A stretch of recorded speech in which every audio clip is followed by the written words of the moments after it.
11ই জানুয়ারি 2017 তারিখে খড়গপুর টাউনে একটা ইনসিডেন্ট হয় যেখানে শ্রীনু নাইডু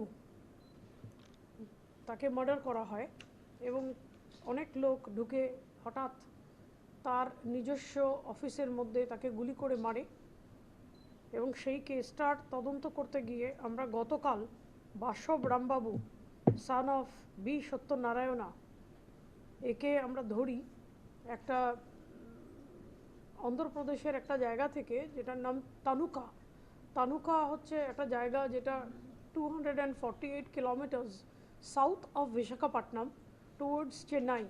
সেই জায়গা থেকে আমরা বাসব রামবাবুকে ধরি। এর একটা উদ্দেশ্য ছিল, আজকে সেই উদ্দেশ্যটা ক্লিয়ারলি আমি বলছি যে খড়গপুরে নতুন করে মাফিয়াটাকে ঢোকানো। খড়গপুরে মাফিয়া যেহেতু নেই, মাফিয়া শেষ হয়ে গেছে, যেটা আপনারা ক্লিয়ারলি দেখেছেন 13 সালে 14 সালে 15 সালে এখানে র্যানসাম বলুন, মাফিয়া বলুন, এক্সটর্শন বলুন, টোটালি বন্ধ করে দিয়েছে পুলিশ।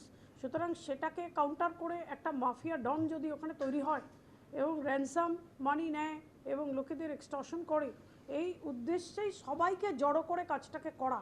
কারণ একটা মাফিয়া ডন তার একা কাজ করতে পারে না, তার তো অনেক হ্যান্ডস লাগে।